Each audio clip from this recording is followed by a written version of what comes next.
O que são as variantes do coronavírus? Quais as principais linhagens que circulam aqui no Rio Grande do Sul? E qual é a relação dessas variantes com o aumento do número de casos e de óbitos por Covid-19? Eu sou Henrique Massaro, chefe de reportagem do Correio do Povo, e nesse vídeo eu vou tentar esclarecer essas questões, com base, é claro, no que dizem os especialistas da Secretaria Estadual de Saúde.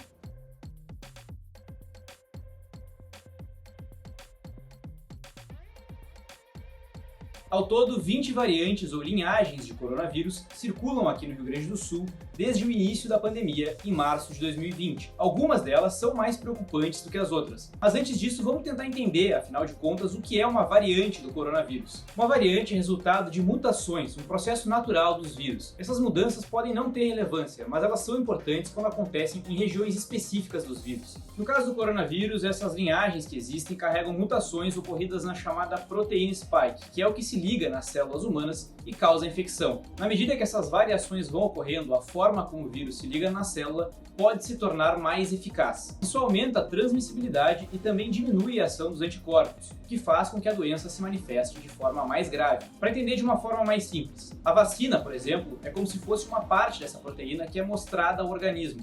Ele então reconhece que aquilo é o coronavírus e desenvolve a ação imunológica.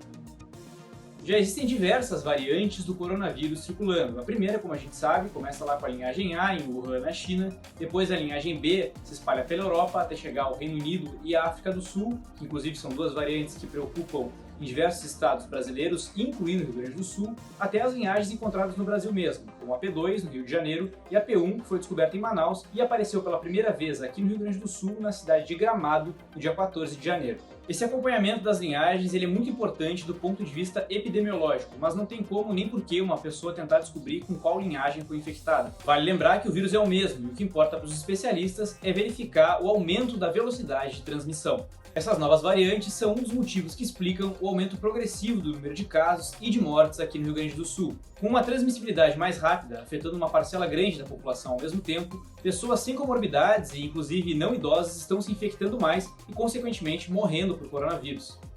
Por falar nisso, apesar da gente recém estar na metade de março, esse já é o mês com mais mortes por coronavírus aqui no Rio Grande do Sul. Em apenas 15 dias, 2.360 pessoas morreram por causa da doença aqui no estado. Desde o início da pandemia, o recorde de mortes tinha sido em dezembro, com 2.088 óbitos, isso contando o mês inteiro. Dá só uma olhada nesse gráfico aí. De todas as mortes de março, 609 foram de pessoas com menos de 60 anos. Que dá mais de 25%. Dá pra ver também que essa proporção vem numa crescente nos últimos meses. A gente nota ainda que não é a primeira vez que isso acontece, mas agora chama a atenção que não só a proporção aumentou, como os números são muito mais elevados. Os especialistas costumam calcular essa gravidade no número de anos de vida perdidos pela doença. Imagina que, pela idade, essas pessoas poderiam viver mais 20, 30 ou 50 anos.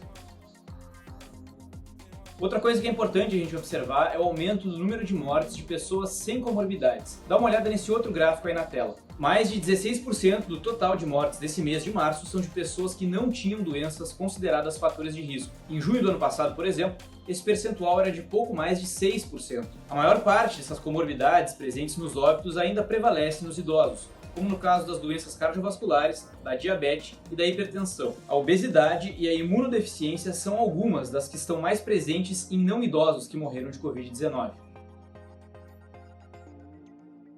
O aumento progressivo dos números, como a gente falou, está associado a essas novas variantes, mas também a outros fatores, como por exemplo, o aumento da flexibilização do distanciamento social que teve entre dezembro e fevereiro. E a falta de comprometimento individual, vale lembrar sempre, também prejudica a situação. Por isso, lembre de usar máscara, higienizar as mãos e, se possível, ficar em casa. Para saber mais sobre as variantes do coronavírus e os números relacionados à doença aqui na cidade, no estado ou no Brasil, acesse correiodopovo.com.br.